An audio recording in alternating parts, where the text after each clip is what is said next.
Hello, നമസ്കാരം. ഞാൻ Jayashree Govindan, worry free retirement consultant. ഇന്ന് ഞാൻ നടന്ന ഒരു സംഭവത്തെക്കുറിച്ചാണ് പറയുന്നത്. എൻ്റെ ഈ ഇത്രയും കാലത്തെ എക്സ്പീരിയൻസിൻ്റെ ഇടയിൽ ഒരു അപകടം മരണപ്പെട്ട ഒരു ആളുടെ വീട്ടിലേക്ക് അദ്ദേഹത്തിന് കൊടുക്കാനുണ്ടായിരുന്ന ഇൻഷുറൻസ് തുകയുമായി പോയ ഒരു ടീമിനോടൊപ്പം ഞാൻ പോയപ്പോൾ ഉണ്ടായ ഒരു അനുഭവമാണ് ഞാൻ ഇന്നിവിടെ പറയുന്നത്. ആ യുവാവ് മരണപ്പെട്ട് കഴിഞ്ഞപ്പോൾ അവർക്ക് കിട്ടേണ്ട പോളിസി ക്ലെയിം തുകയുമായി അവിടെ ചെന്ന് അവർക്ക് ആ ടീം അവിടെ പൈസ കൊടുക്കുന്ന സമയത്ത്, ചെക്ക് കൊടുക്കുന്ന സമയത്ത് ഏകദേശം ഒരു 2.5 ലക്ഷം രൂപയോളം ആയിരുന്നു ആ ഒരു ചെക്ക്. അത് കൊടുക്കുന്ന സമയത്ത് അദ്ദേഹത്തിൻ്റെ ഭാര്യയും കുട്ടികളും, ചെറിയ ചെറിയ കുട്ടികളും എല്ലാം അവിടെ ഉണ്ട്. പ്രായമായ അച്ഛൻ, അമ്മ എല്ലാവരും ഉണ്ട്. ഈ തുക അദ്ദേഹത്തിൻ്റെ വൈഫിനെ ഏൽപ്പിച്ചപ്പോൾ ആ വൈഫ് വല്ലാതെ കരഞ്ഞു. അതിനുശേഷം ചോദിച്ചു, ഇനി എന്നാണ് ക്യാഷ് കിട്ടുക?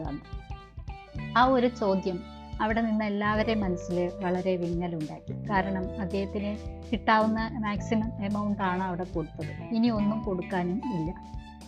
അപ്പോൾ അവരോട് പറഞ്ഞത് കിട്ടാനുള്ള തുക മുഴുവനും ഈ ചെക്കിലുണ്ട്. അപ്പോൾ ഇനി എനിക്കൊന്നും കിട്ടില്ലേ, ഞാനും എൻ്റെ കുഞ്ഞുങ്ങളും ഇനി എങ്ങനെ ജീവിക്കും എന്ന് പറഞ്ഞ് അവർ കരയാൻ തുടങ്ങി. അദ്ദേഹത്തിന് ഒരുപാട് ലക്ഷങ്ങളോളം കടങ്ങളുണ്ടായിരുന്നു, മറ്റ് ഉത്തരവാദിത്തങ്ങളുണ്ട്.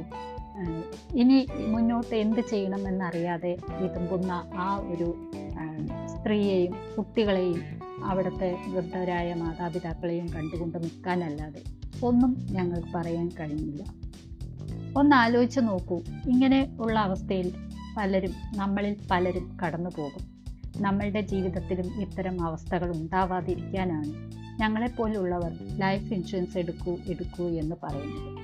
പക്ഷേ നമ്മൾ ഒരിക്കലും ആരും അതിനെക്കുറിച്ച് ചിന്തിക്കാറില്ല.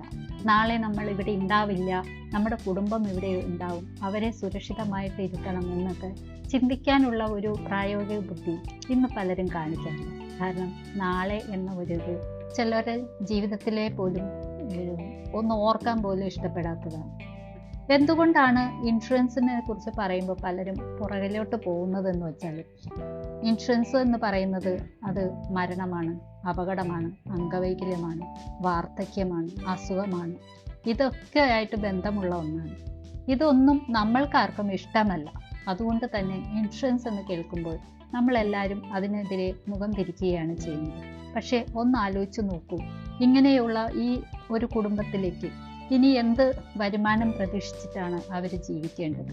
അപ്പോൾ ആ സ്ത്രീ പറഞ്ഞത് അയാൾക്ക് 50,000 രൂപയോളം മാസ വരുമാനം ഉണ്ടായിരുന്ന ഒരു വ്യക്തിയാണെന്ന്. എന്നിട്ടാണ് വളരെ കുറഞ്ഞ ഒരു തുകയ്ക്ക് ഇൻഷുറൻസ് എടുത്തു വെച്ചത്.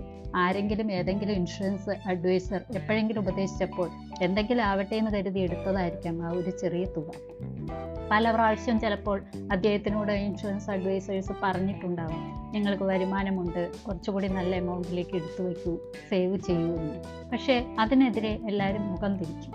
അതാണ് ഇപ്പോൾ ഇവിടെ സംഭവിച്ചത്. നമ്മൾ ഏൺ ചെയ്യുന്ന കാലത്ത് നല്ലൊരു രീതിയിലുള്ള സേവിങ്സ് നമ്മൾ ഉണ്ടാക്കി വെച്ചാൽ നമ്മളില്ലെങ്കിലും നമ്മുടെ കുടുംബം മുന്നോട്ട് പോയിക്കോളും. പക്ഷെ അതിനെക്കുറിച്ച് ആരും ചിന്തിക്കാറില്ല എന്നുള്ളതാണ് സത്യം. ജീവിതം എരിഞ്ഞു തീരുന്ന ഒരു മെഴുകുതിരി പോലെയാണ് ലൈഫ് ഇൻഷുറൻസ് എന്ന് പറയുന്നത്. അലാവുദ്ദീൻ്റെ അത്ഭുത വിളക്ക് പോലെ അവിടെ ബാക്കിയുള്ളവരുടെ ജീവിതത്തിൽ ഒരു വെളിച്ചം കാണിക്കാനുള്ള വസ്തുവാണ്. ഇതെല്ലാവരും മനസ്സിലാക്കുക. ഇനിയെങ്കിലും നിങ്ങളുടെ ജീവിതത്തിന് അല്ലെങ്കിൽ ലൈഫിനെ ഇൻഷുർ ചെയ്തിട്ടില്ലെങ്കിൽ, നിങ്ങളുടെ കുടുംബത്തിന് സുരക്ഷിതമായ കരങ്ങൾ ഏൽപ്പിച്ചിട്ടില്ലെങ്കിൽ, തീർച്ചയായും ഇന്ന് തന്നെയെങ്കിലും അതിനു വേണ്ട തുടക്കം കുറിക്കും. നിങ്ങൾക്ക് വേണ്ട ഗൈഡൻസിനും കൂടുതൽ ഹെൽപ്പിനും ഞങ്ങളിവിടെ ഉണ്ട്. എപ്പോഴും നിങ്ങൾക്ക് ഞങ്ങളെ കോൺടാക്റ്റ് ചെയ്യാം. അടുത്ത ഒരു എപ്പിസോഡിൽ കാണും വരെ എല്ലാവരും സുരക്ഷിതമായിരിക്കുക. Thank you. Bye by.